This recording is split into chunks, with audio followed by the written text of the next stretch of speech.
किसान भाइयों, आज आपका हमारे यूट्यूब चैनल फार्मर्स बिलीव पर स्वागत है और मैं अतुल कुमार जी आपका हार्दिक अभिनंदन करता हूं। आज मैं आपको धनिया की टॉप चार जो उन्नत किस्में हैं उनके बारे में बताऊंगा कि इनको आप उगाकर अपने खेत से एक अच्छी धनिया का उत्पादन किस प्रकार ले सकते हैं।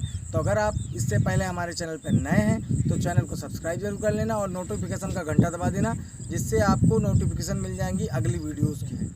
तो धनिया की टॉप चार उन्नत किस्मों में जो आपकी पहली उन्नत किस्म है वो नामधारी सीड्स की सुरभि। और किसान भाइयों, यह आपको बता दें, यह किसी प्रकार का पेड प्रमोशन नहीं है। यहाँ पर केवल हम किसानों के हित की बात करते हैं, उनको एक सीड बताते हैं कि किस प्रकार का सीड आप बोइए। तो बात करते हैं, जो पहला सीड है वो सुरभि है। सुरभि के बाद आपका आता है किरण। किरण के बाद आता है आपका किरण जो कि इम्पोर्टेड है। तीसरी जो वैरायटी आती है आपकी खुशबू, और चौथी आती है आपकी हरमाया, जिसे RS 33 भी कहते हैं। और एक और वैरायटी इसके साथ जोड़ना चाहेंगे कि गुजरात की वैरायटी आती है, गुजरात 3 है। तो इस गुजरात 3 की वैरायटी से क्या होता है, ये वहाँ पे बहुत ज़्यादा फेमस है। उसके बाद गुजरात 20 है और एक वैरायटी आपकी और है पूसा 360। ये वैरायटियाँ आपकी हैं। और RCR 41 ये पत्तेदार धनिया के लिए। गुजरात और RCR 41 ये पत्तेदार धनिया की वैरायटी हैं। इनको बोलते आप जो है, अब जैसा कि आप शादियों के सीज़न में जानते हैं, जो शादियों का सीज़न होता है उस टाइम पे धनिया की मिलती ही नहीं है, और मिलती भी है तो इतनी महंगी मिलती है। उस टाइम पे किसान अपना जो है अच्छा पैसा उस धनिया से पत्तियों से कमा सकता है। तो आप इन जो हमने वैरायटियाँ बताई, इन वैरायटियों को आप बो के और एक अच्छा उत्पादन प्राप्त करें। इनमें सबसे अच्छी जो वैरायटी है वो गुजरात धनिया के बाद RCR 41, और फिर उसके बाद आपकी आती है सुरभि, फिर किरण, फिर खुशबू। इस तरह की वैरायटियों को आप लगा के एक अच्छा उत्पादन ले सकते हैं। अब बात करते हैं बीज दर कितनी पड़ती है। तो बीज दर जो सिंचित भूमि में पड़ती है वो 15 से 20 किलोग्राम पर हेक्टेयर, और जो असिंचित भूमि में पड़ती है वो 25 से 30 किलोग्राम पर हेक्टेयर पड़ती है। अब बात करते हैं बीजोपचार की। तो बीजोपचार के लिए आप जो है कार्बेंडाजिम या थायराम को 2.5 ग्राम पर किलोग्राम सीड के हिसाब से आप उपचारित कर सकते हैं। अब बात करते हैं कि इन बीज को जो बोने का जो लाइन से लाइन की दूरी है, पौध से पौध की दूरी क्या रखनी चाहिए। तो लाइन से लाइन की जो दूरी है वह रखनी चाहिए आपको 25 से 30 सेंटीमीटर, और पौधे से पौधे की दूरी 7 से 10 सेंटीमीटर, और गहराई जो बीज की होनी चाहिए वह 2 से 4 सेंटीमीटर से अधिक नहीं होनी चाहिए।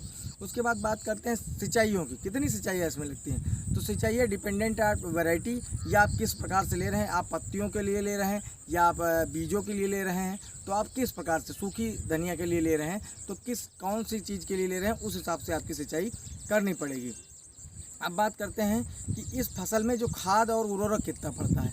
खाद और उर्वरक में आप जो है सबसे पहले गोबर की सड़ी हुई खाद को डाल दें पर हेक्टेयर 150 से 200 क्विंटल। उसके बाद बात करते हैं कि नाइट्रोजन, फास्फोरस और पोटास। तो 40 किलोग्राम नाइट्रोजन, 20 से 30 किलोग्राम फास्फोरस और 20 किलोग्राम पोटास। इसके साथ सल्फर की मात्रा भी आप ऐड कर दें तो इससे बहुत अच्छा उत्पादन आपको मिल जाएगा। अब बात करते हैं इसमें कौन कौन से रोग, कौन कौन से कीट और कौन कौन से खरपतवार। अब खरपतवार के लिए आप जानते हैं कि निकाई गुड़ाई एक सबसे अच्छा माध्यम है।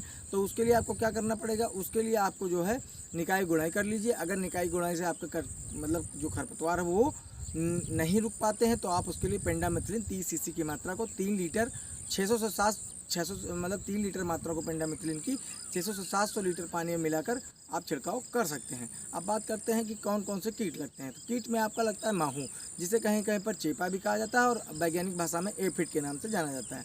ये क्या करते हैं, पत्तियों का रस चूस लेते हैं। जो कोमल अंग होते हैं पत्तियों के या पौधों के, उनका रस चूस लेते हैं। तो इसके लिए क्या करना चाहिए, इसके लिए आपको इमिडाक्लोप्रिड 17.8 EC की जो मात्रा होती है उसका छिड़काव करके आप इससे छुटकारा पा सकते हैं। अब बात करते हैं रोगों की। रोग कौन से लगते, नंबर 1 लगता है आपका विल्ट, जिसे उकठा भी कहते हैं। उकठा क्यों लगता है, इसका कॉजल ऑर्गेनिज्म होता है फ्यूजेरियम ऑक्सीपोरम, जिसके कारण यह रोग फैलता है। इसमें क्या पत्तियां मुरझा जाती हैं। तो इसके उपचार क्या करें, इसके उपचार के जो पहले उपचार हैं वो हैं जो मतलब आपको करने ही नहीं चाहिए। उसमें क्या है, करने चाहिए में जो उपचार हैं वो है ग्रीष्मकालीन तगड़ी जुताई कर दें, मतलब गहरी जुताई। दूसरा, फसल चक्र अपनाएं। तीसरा, जो आप मतलब जो इंसेक्टिसाइड प्रयोग करेंगे, इंसेक्टिसाइड प्रयोग करेंगे उसमें आपका आता है हेक्साकोनाजोल 5 EC की मात्रा को आप प्रयोग कर सकते हैं। या कार्बेंडाजिम का भी इस्तेमाल आप कर सकते हैं। उसके बाद आता है एक आपका स्टेम गॉल, जो कि मतलब तना सूजक जिसे कहते हैं। इसमें क्या होता है, तना सूज जाते हैं, गांठें बन जाती है। इसमें क्या करना पड़ता है, इसमें आप जो है इसके उपचार है तो आप सबसे पहले क्या करें कि इसके स्ट्रेप्टोमाइसिन ले लें, स्ट्रेप्टोमाइसिन से इसका उपचार हो जाता है। उसके बाद आता है चूर्णिलास्था, जिसका जो कॉजल एनिज्म है वो इरिसाइपी पॉलीगोनी है। इसके उपचार हेतु क्या करें, इसके उपचार हेतु आप हेक्साकोनाजोल की 5 मात्रा को उपयोग करें। और सबसे मेन चीज़ जो ये रोग हैं इनके लिए आप क्या करें कि ग्रीष्मकालीन जुताई बहुत ही आवश्यक है। और मतलब कि गहरी जुताई जब आप कर देंगे तो उससे बहुत जल्दी रोग रुक जाएंगे और फसल चक्र अपनाना बहुत ही आवश्यक है। अब बात करते हैं कि इससे उत्पादन कितना मिल जाता है। कटाई कब करें, कटाई आपकी जब 18% नमी बीजों में रह जाए तब करें, और इससे उत्पादन मिल जाता है 90 से 120 कुंटल पर हेक्टेयर पत्तियां मिल जाती हैं अगर आप पत्तियों के लिए उत्पादन ले रहे हैं। अगर बीजों के लिए रहे हैं मतलब सूखी धनिया के लिए, तो सिंचित भूमियों में आपका 12 से 15 कुंटल पर हेक्टेयर और असिंचित भूमियों में 9 से 10 कुंटल पर हेक्टेयर आपको उत्पादन मिल जाता है। जैसा कि किसान भाइयों, हमने धनिया की जो आपकी टॉप 4 वैरायटी उनको तो बताया ही, साथ साथ में आपको धनिया के जो विशेष जो चीज़ें हैं जिनसे आप बीजों का बोएंगे, बीजों का समय क्या है, ये सारी चीज़ें मैंने आपको डिटेल में बता दी हैं। अगर आपको ये सब चीज़ें मेरी अच्छी लगी हों तो चैनल को सब्सक्राइब करें और इस चैनल को अधिक से अधिक मात्रा में शेयर करें, जिससे क्या होगा, हमारी रीच बढ़ेगी और हम आपसे अधिक मुखातिब हो जाएंगे। जय हिंद, जय भारत, जय जवान, जय किसान, जय